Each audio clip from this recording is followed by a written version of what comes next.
Hello, everyone.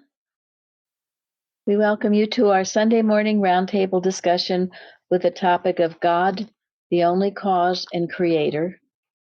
We are recording from the Plainfield Christian Science Church Independent in Plainfield, New Jersey, the United States of America. And we are very glad you joined us this morning. And we will start with the morning prayer. I'm reading from page 20 of Addenda to Collectania. It says, abide in love. Nothing can touch or harm you in love. Know that you live in love. Love is God as life itself. Take this understanding with you and bless others with love. To know there is but one God, one cause, one effect, one mind heals instantly. Have but one God, and your reflection of Him does the healing. Mary Baker Eddy. Thank you very much. Okay, and Karen. Watch number 138.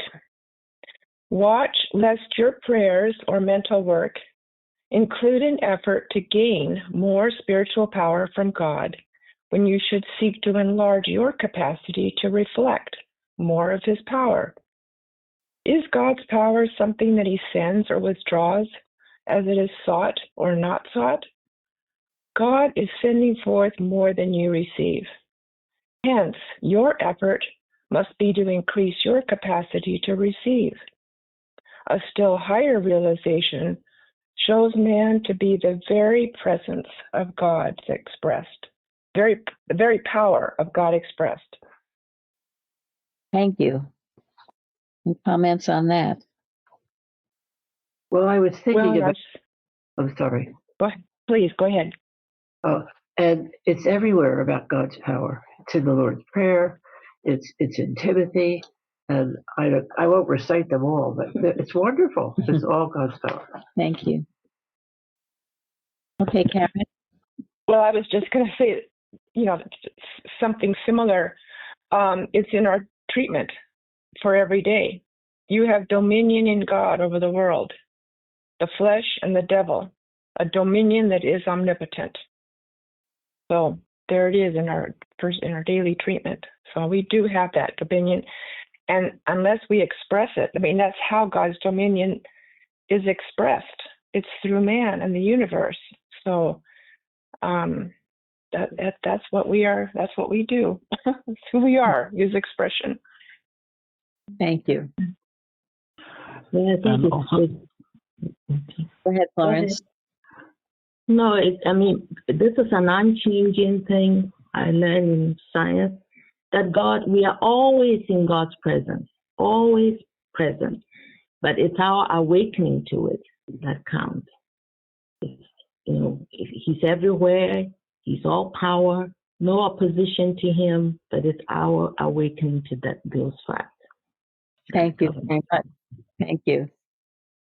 There's to thank, because I can tell you countless times I was saying, oh, I wish God would just give me more of this, whatever I thought I needed.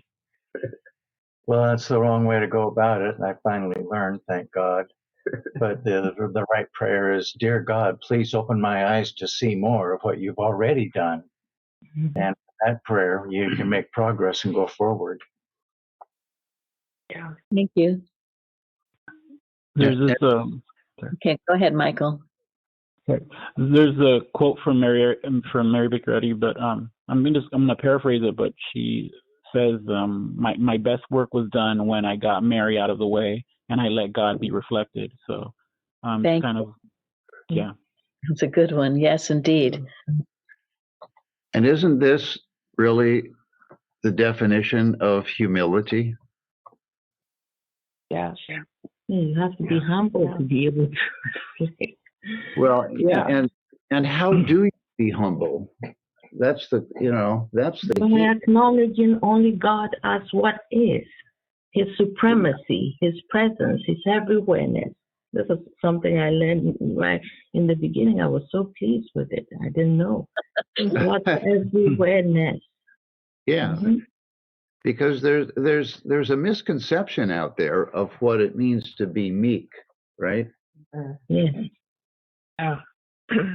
There's some people who think you kind of belittle yourself and then stay that way and don't accomplish much, right? And be yourself for Yeah, and supposed to be happy with yourself for being so self-righteous or something like that. That's not what humility is. Because, I mean, Mrs. Eddy referred to Jesus, right? As, the humble Nazarene, mightier than anybody else on earth. And I just thought this watching point was so great to remind us that we have our part to do. God's already done everything, and our part is just to realize that we are that reflection, as has been said. But these watching points are so terrific. Yeah, and if we do that correctly, we can expect the very best, can't we? Yes. Yes, why not? Because God is the best. This goes with what Florence read in her prayer this morning, that reflection of Him does the healing. I and my Father are one. The Father that dwelleth in me, He doeth the works, and the Father hath not left me alone. And of mine own self, I can do nothing. Yes. Yeah. In an article that Carrie sent, Law and Creation, which goes along, I think, well with this, it refers to, in the lesson citation 7, the miracle introduces no disorder, but unfolds the primal order, establishing the science of God's unchangeable law. And in the article, God's unchangeable law, which is always in operation, though perhaps unknown. A noted philosopher once declared that if he were to see a lump of lead suspended in midair without visible support, he would know at once that a hitherto unknown law had become manifest, and not that a law had been violated. And so it is with miracles. A hitherto unknown law has become manifest. And then I love this where it says God's law, and this is what you all were saying, God's law is ever operative, but this becomes apparent only as it is understood. This may be illustrated by the law of mathematics, which never ceases to act. Everywhere and under every condition, 12 times 12 make 144. Yet, this fact is not available unless it is perceived. So it is with spiritual laws. They remain unchanged throughout eternity. They work unceasingly, and ignorance of them is the only thing that ever makes them seem inoperative in human experience. Christ clearly understood the laws of God good, hence, he could unfailingly demonstrate them. To him, there was no law of matter. He annulled the so-called material law when he turned the water into wine. He showed the impotence of the so-called law of gravity when he walked on the water. He reversed the law supposed to govern supply when he fed the 5,000. And in the case of others, and finally in his own experience, he destroyed the spurious law of sin, disease, and death. That was so beautiful and well said. And then think, sometimes truly we've only scratched the surface. There are all these divine laws that we are under, but we have to perceive them, acknowledge them, and live them, and we will bring them to pass. They will be made manifest.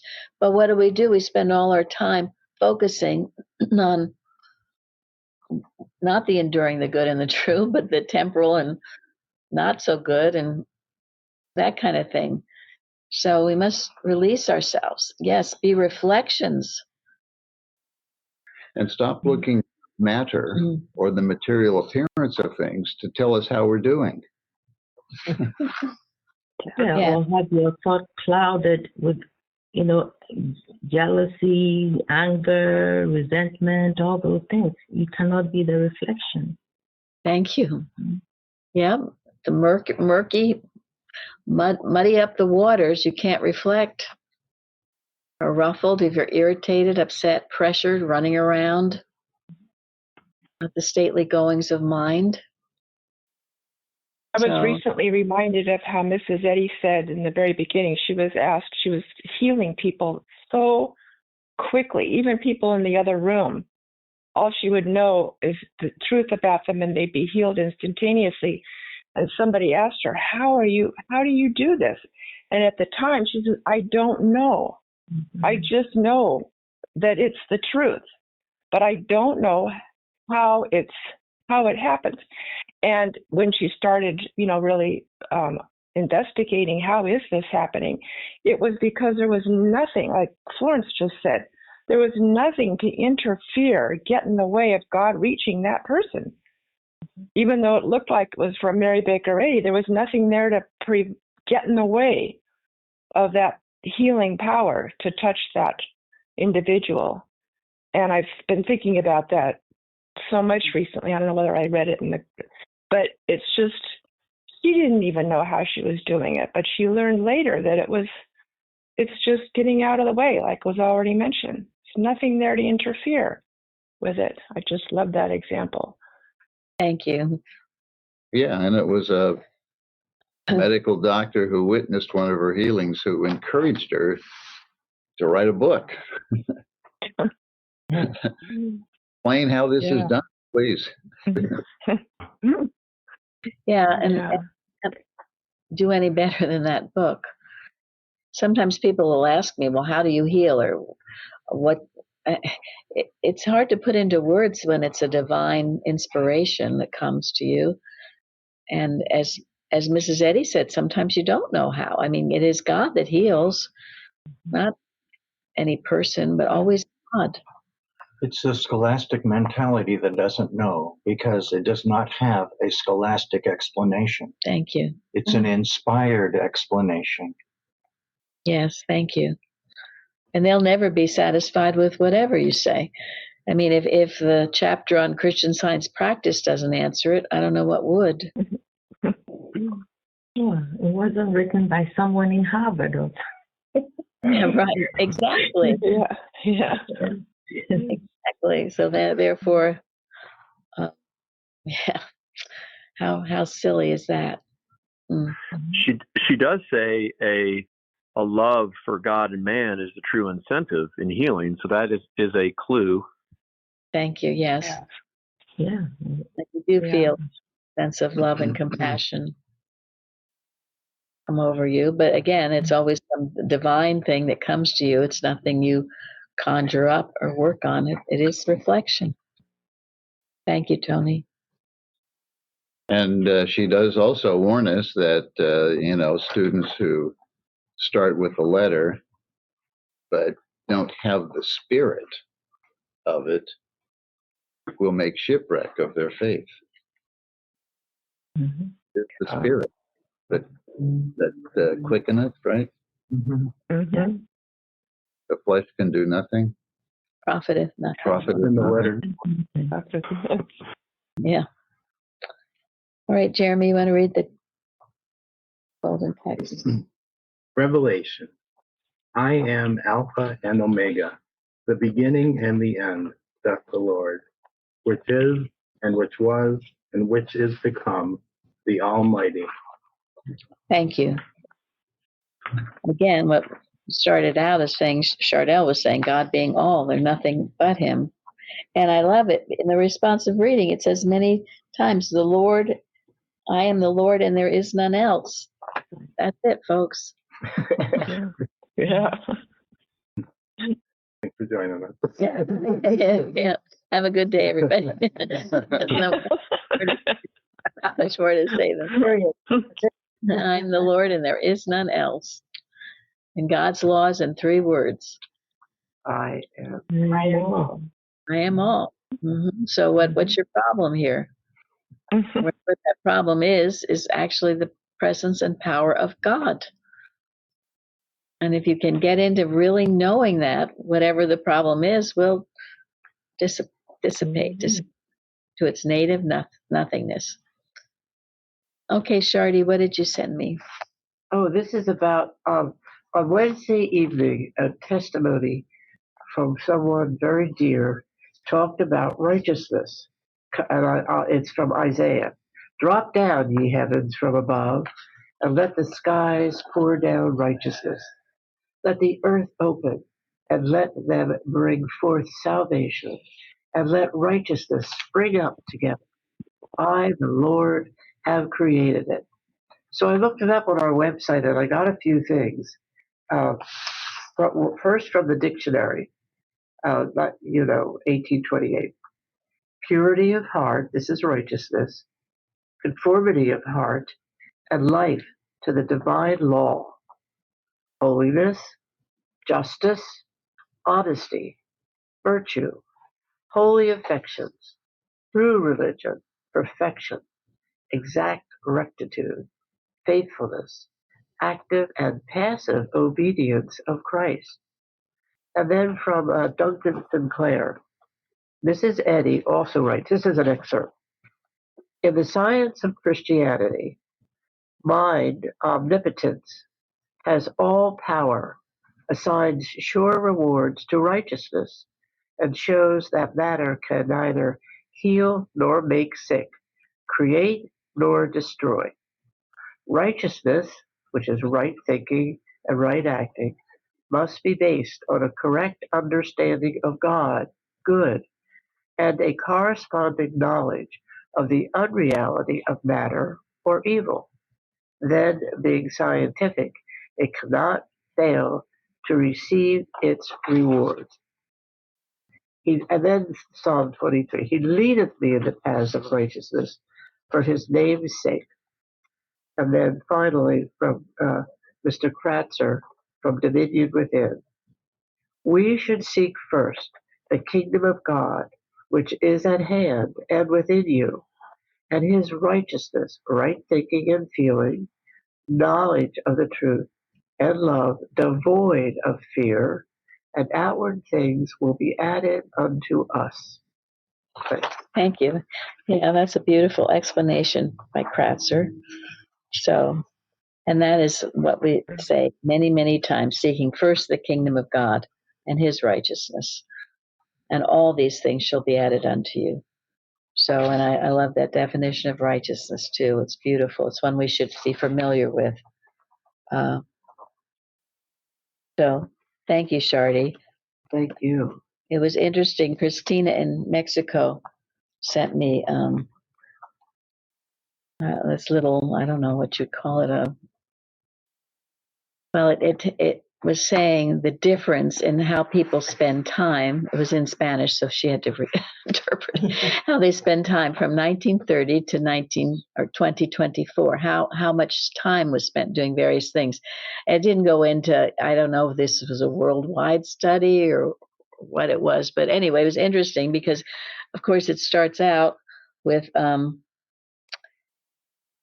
the top of the list was family, and that was like with 22%, and then friends, school, neighbors, and then church. Church was up on the upper level though of how people spent time in 1930. Yeah, well, actually this was 34, but yeah, around that time. So then it goes, and of course no one spent any time online because there wasn't any online, and then it goes on, and you can see things switching and changing as the years go by to 2024, when a whopping 60.7% of their time is spent online. Church goes way down, of course. Even family isn't that up there. Co-workers, bars and restaurants, friends, and then more down, family, church. So think about it. And the name of that article that Chardell was quoting from by Duncan Sinclair was Righteousness Exalteth a Nation. That's what reminded me of this little thing that Christina sent me. Now it was Mishaela who said a very beautiful testimony about. I mean, this is a good treatment for the weather, isn't it? Mm-hmm. That we can let the skies pour down righteousness. And then she noticed too, let righteousness spring up. So it coming down, coming up, righteousness everywhere. Is she online? She's here. Do you want to say anything, Ela? I am. Hi. I don't know what to say. Yeah, it just sprang at me as the verse says, righteousness springs up, and I just found it so beautiful that nothing but righteousness can pour down from heaven. It pours, but it's not destructive. It's always good. Thank you. That's very beautiful. And when you get these thoughts like that, they're beautiful thoughts. They're wonderful to share with others because they're helpful and they're God-given. And that's the purpose of your studying the lesson, to get to expand on it. And some of you do study it, looking up words and study further. And Carrie certainly does. She sent me this beautiful poem, and she said the poem reminded me of let the skies pour down the righteousness, because God pouring down righteousness like a gentle rain in the heat of the day. And it's called Love Springtime by Charles Sandelin.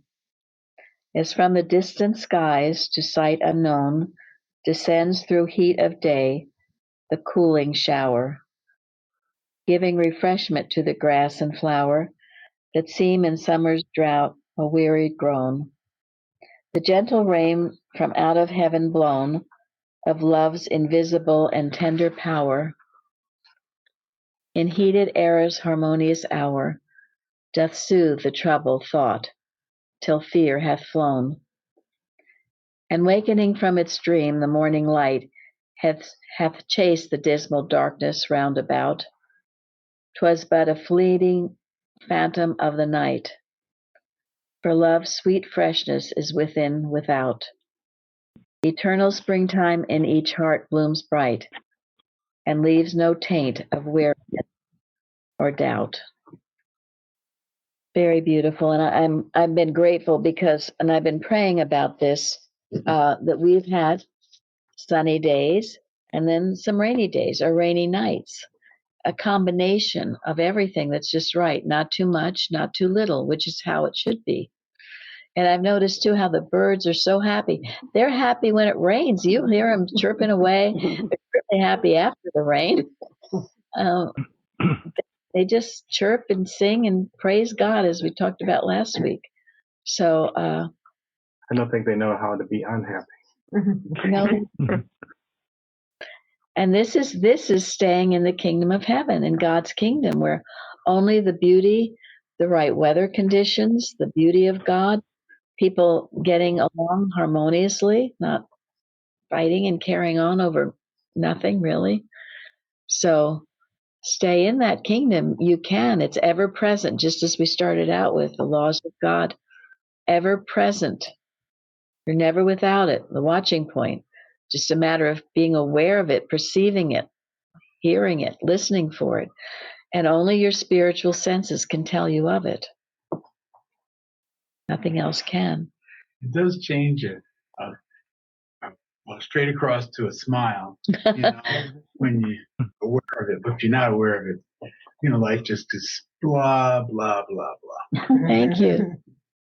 No, it's true. It really is so true. If you're in that Adam dream, I mean, everything's a mess. Good gosh. So, but when you're in the kingdom of heaven, everything is wonderful and you'll see it all around you.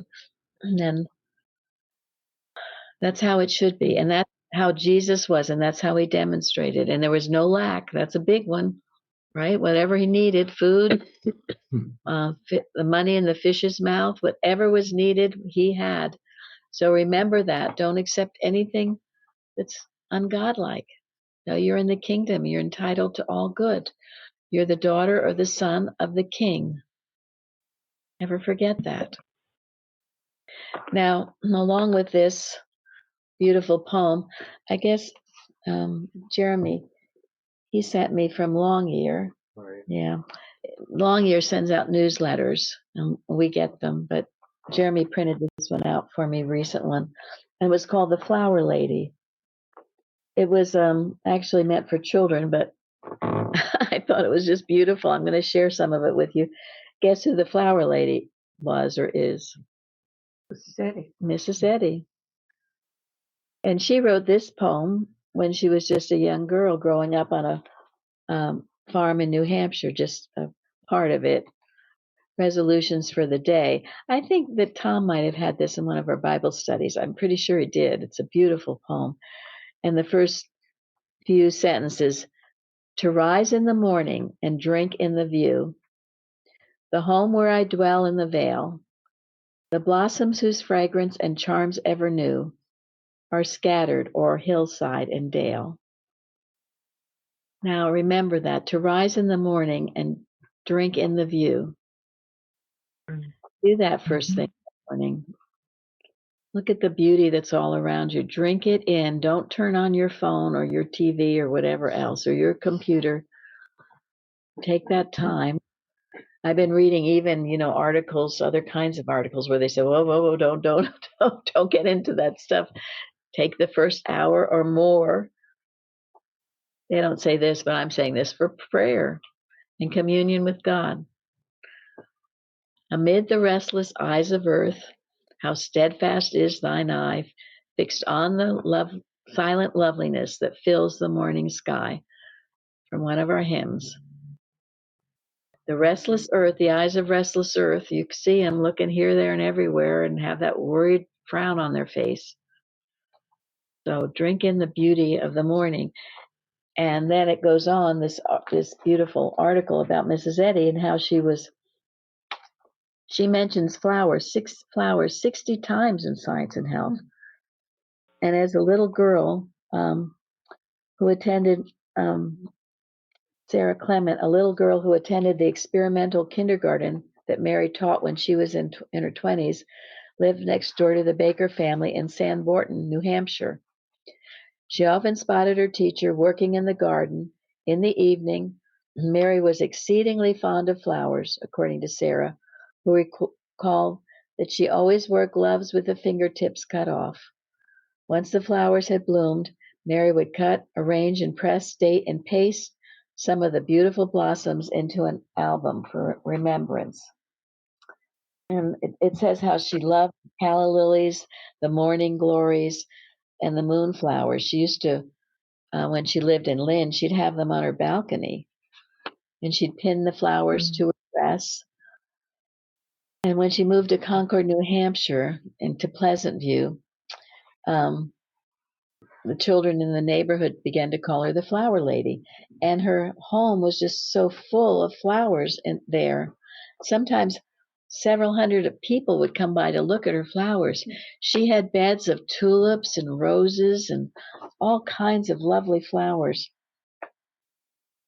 And said that Minnie Wygrand loved to pick the flowers from the mass of colors and fragrances that filled several of the flower beds on the farm.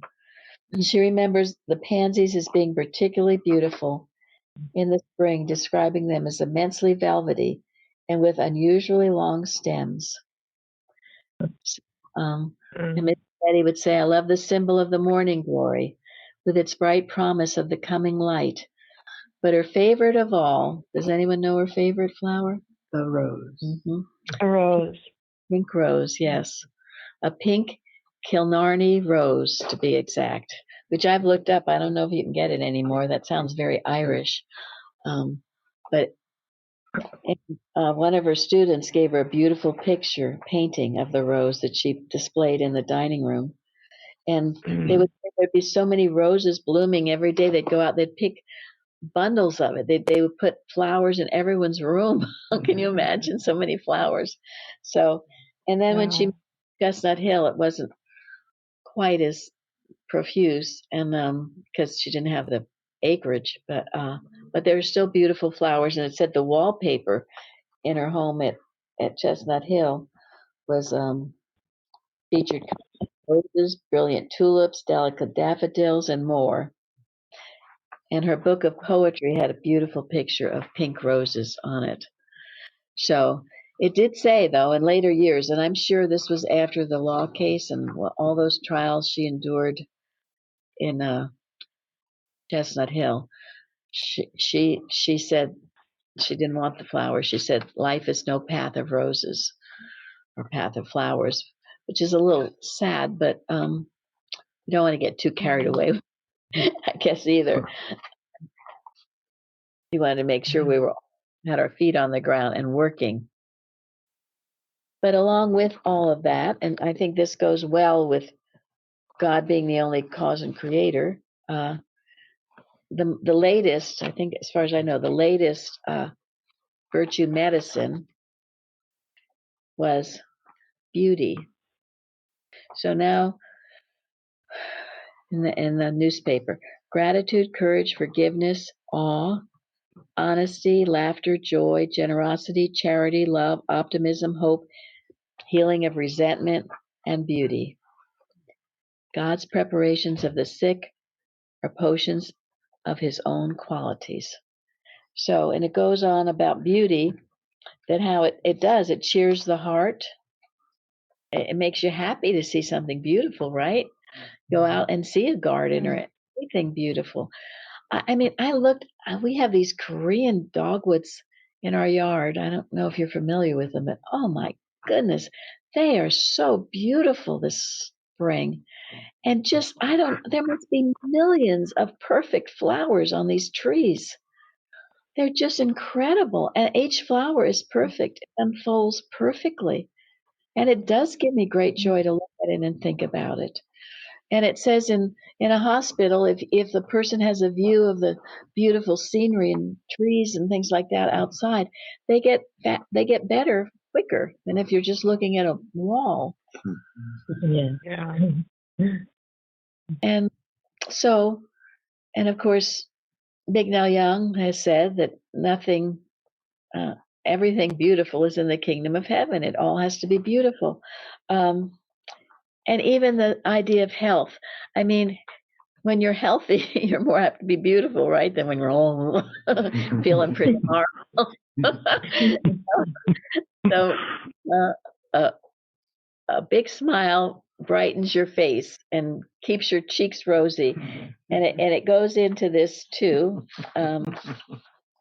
where a professor of architect or something, I don't know, he said that an inherent connection between moral goodness and beauty. The essence of beauty is virtue. When one's character tends towards selflessness, kindness, and tolerance, this is the purity of a person, and they will be beautiful. And I love this. This is a philosopher, Plotinus or something. Anyway, beauty is the mask that goodness wears. Isn't that a beautiful thought? Mm-hmm. Yeah. Yes. And it goes on, beauty is something divine, and it's something that's given to human beings by a divine source. To perceive and embody true beauty in one's art and daily life, one must purify the soul. And they gave a test of people had to pick what picture they liked best with a variety of pictures. And the one that always came on top was a picture of someone doing some good deed. That was the picture or pictures that people liked the most, because it makes you happy when someone does a good deed, right? And Yes. so remember that, and we all know that beauty is as beauty Does. Yes. A friend can never seem what? Less than beautiful. Beautiful. Mhm. So it's that inner glow that you have, and everyone can have it. And God made everything beautiful in his time. And that is God's creation, and it's quite wonderful. So I love that, and we all can benefit from these things, and we do. Okay, now back to other things. Nancy. Oh, yes, from Exodus. Fear ye not, stand still, and see the salvation of the Lord, which he shall show to you today. I found an article, which I'm going to read some excerpts from, called Fear Ye Not, Go Forward. It was from an October 11 journal by an Ernest C. Moses. The 14th chapter of Exodus is a deep wellspring of practical assistance, a spring of faith and courage, whose refreshing waters can never be exhausted, because they proceed from a river, the streams whereof shall make glad the city of God, the consciousness of good only. Under the leadership of Moses, the children of Israel had been safely led out of Egypt on their way toward the promised land. They finally arrived at the shores of the Red Sea, where they encamped, because the great body of water offered them no means of transportation. Biblical narrative tells us how those who sighed the old ways of bondage, when pursued by the chariots and horsemen of Era, became sore afraid and resentful and fearful. But their great leader was undismayed by these signs of weakness and infidelity. Immediately drew on the unlimited abundance of courage, always available to those who sincerely trust God, and commanded his people to cease their fears, to stand firmly and experience the salvation which would come that very day from an unyielding reliance on God. It sometimes seems in the progress of the student of Christian Science that his pathway is obstructed by a veritable Red Sea of fear, and he is surrounded by a tangled wilderness of hostile human opinions and beset by a horde of mortal beliefs originating in ignorance and doubt, which pursue him and try to prevent his advancement toward the land, the consciousness of freedom. The students of Christian Science, temporarily pressed into extremity of fear and indecision, the commands of God, delivered through his highest representative during the period of the Exodus from Egypt, are indeed of great importance. They epitomize in these words: stop fearing, rely on divine mind, cease complaining, go forward. Instead of looking back into Egyptian darkness, whining over the demands of progress, instead of thinking how much better it might have been not to have commenced the journey out of material sense toward the land of promise, the exclusive consciousness of spirit, it is ours to turn our faces bravely toward the errors which obstructed our path, trust God more firmly, and know that his outstretched arm can always save to the uttermost, than to go forward, never doubting a safe exodus from even the most threatening conditions. But that was really, I really was so happy I found that. It's beautiful, yes. I love that. Stop fearing, Yeah. rely on divine mind, cease complaining, and go forward. Just go forward. Yeah.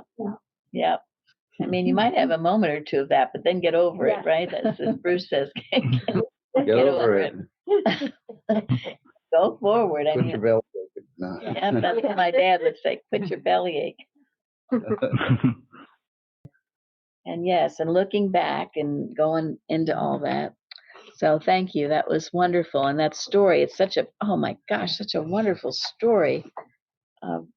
In our lesson, a beautiful lesson this week about Moses. And that statement, and I know I've given it in testimonies and things, but fear ye not, stand still and see the salvation of the Lord, which he will show to you this day. For the Egyptians whom ye have seen today, ye shall see them again no more forever. I don't care what your problem is, how long you've seen it. You can say to yourself, I'm not going to see this ever again. It's over. It's done. It's finished. Someone was asking me about that recently because sometimes things seem to pop back up. But then Mrs. Eddy said, if that happens, you just treat it again. It will diminish until it finally disappears. But I would say each time you can say, you'll see it no more forever. And just one thing I found in reading the lesson is the Egyptians had army stations all along their path, every so distance. It wasn't just like I'm leaving Egypt and then I got a big desert and I get to the water, but they had outposts all over that were armed, and they had to go all the way through all that fear before they could even get to the river. So it's they had to keep reaffirming, their faith, and finally, there was no lack of courage needed at any point. They just had to keep going, and so it made it up to me that it wasn't just like easy trek. You're out, the door's open, you get through there, and presto, you got a river to cross. thank you very much. That's interesting. Yes. And Carpenter, in one of his watching points, says, you never finish a treatment until what? Didn't even know that. It can't be reversed. Mm-hmm. So it never existed. It never happened. Mm-hmm. Never happened in the first place. That wipes it out. How can you have it come back if it never happened? I mean, do you think a dream is going to come back? It might. If you're so worried about it, you might dream it again. But remember, it's only a dream, not the truth. You're never really experiencing it. You're a sleepwalker. So get rid of things with that statement. And honestly, it's done me well that the Egyptians you see today, you will see no more forever. I have declared that when things seem to keep popping back up. I say, not this again. I'm going to see you no more forever. Or the other thing that Kimball says, I guess it's in teaching addresses, that this place has changed hands. You can't come back here. God resides in me. The kingdom of heaven dwells within me, and you're not knocking on my door again. This place has changed hands. Get thee hence, Satan. Say it like you mean it, and mean it like you say it. Mm-hmm. And then I love, then all this beautiful stories, and backed up with Hebrews about faith. And by faith, Moses forsook Egypt, not fearing the wrath of the king, for he endured as seeing him who is invisible. That little children's asking, well, you can't see him, but you can feel him. But anyway, and that word endured, to remain, to abide, to support without yielding to force or pressure. And how did he endure? Because he knew God was with him. I am the Lord, and there is none else. As Craig just said, all through goodness, all through that time, he endured. Those people doubting, questioning. Yes. He stayed with it. It's a beautiful story. It's so beautiful. And Bruce recommended, I think it was at church on Wednesday, the article Making the Port by Reverend Kratzer, and that talks about enduring and not looking at matter to see how are we doing, but, looking at our heart to know what progress we're making, and not checking the signs that matter wants to talk about. That means nothing. Yeah, I think that was Lauren. Yes. Father. Oh, yes. Sorry. Well, whoever it was a great article. Yes, and Tony went ahead and recorded it, and Bruce has recorded it. So we have it, and it is a great article. It sure is. Yes, it is. Go forward. Yeah. Lawrence, did you want to say anything more about it? Well, because that discouragement challenges everyone, and if you're not looking at the goal, sometimes you can get so down with it, with the error reappearing or the error bombarding you and walking all over you. So yes, that's why I like that article. Yes. Bruce, did you want to say anything about it?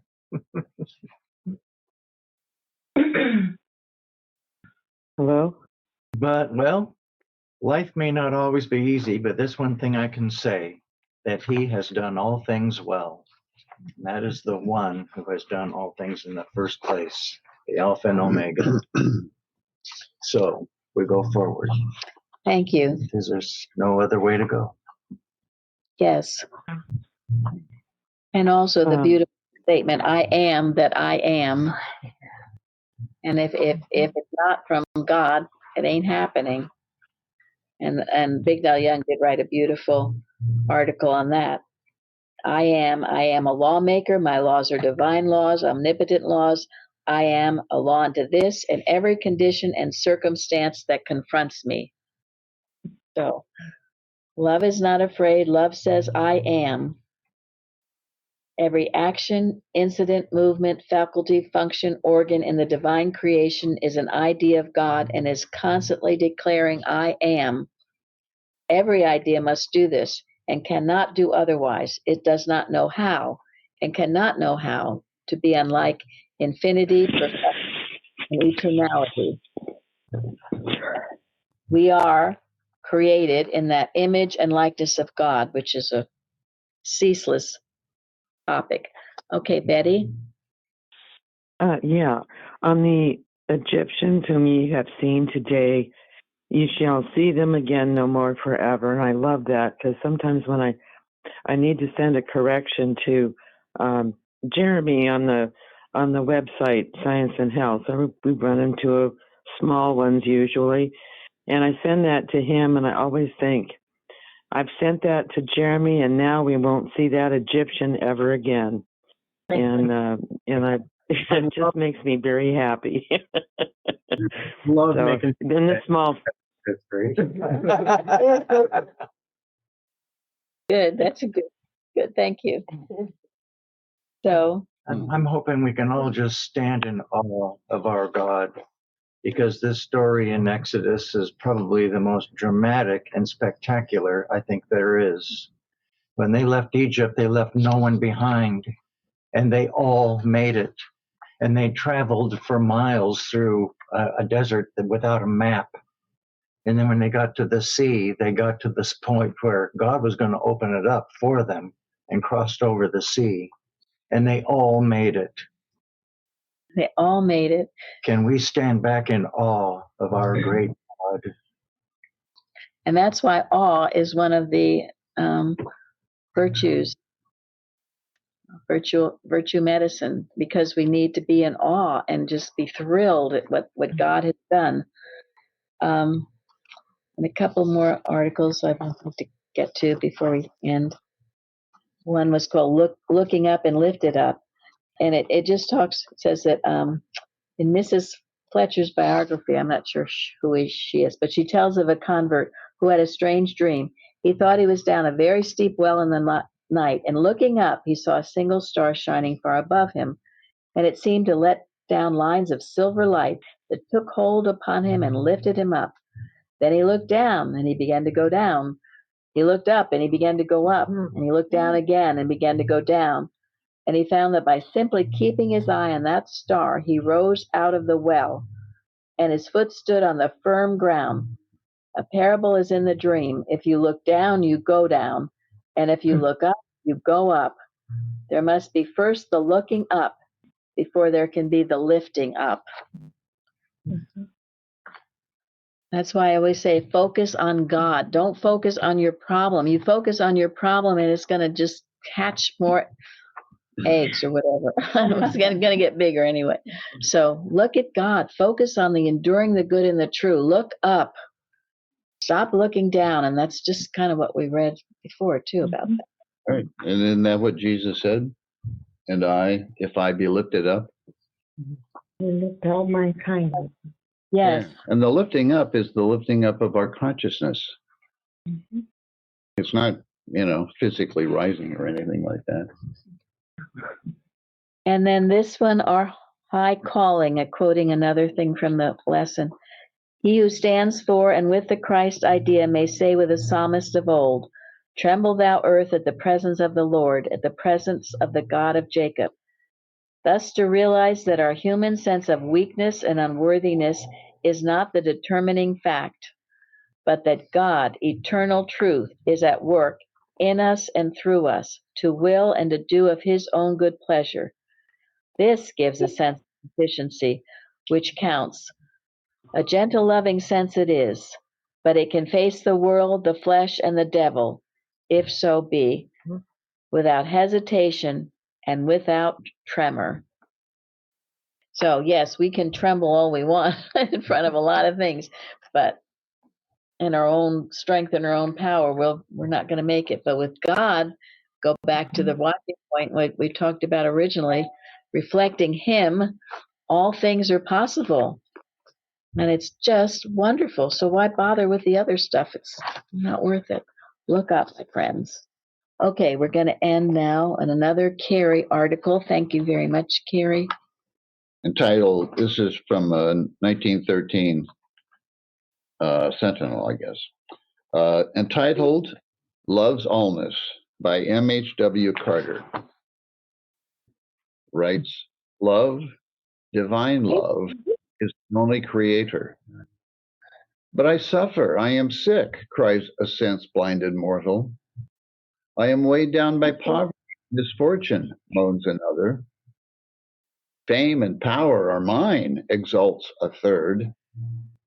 And ever above the wild, unreasoning din and clamor of human ignorance and willfulness, love, compassionate, merciful, just, and wise, speaks in solemn tones, quote, I am Alpha and Omega, the beginning and the ending, which is, and which was, and which is to come, the Almighty, end quote. In the fullness of time, when spiritual understanding is sufficiently matured, there comes to the earnest seeker the vision of truth, and he knows, no longer believes, that infinite love is the only creator, and that all that he made is very good. Then, too, he realizes something of the constant guidance, the tender sheltering, the sustaining love which environs him by night and day, and in deepest humility and gratitude raises anew the psalmist's song of rejoicing, quote, bless the Lord, O my soul, who forgiveth all thine iniquities, who healeth all thy diseases, who redeemeth thy life from destruction, who crowneth thee with loving kindness and tender mercies, end quote. Thank you all so much for joining us today. Thank you. Thank you. Thank you. Thank you. Thank you.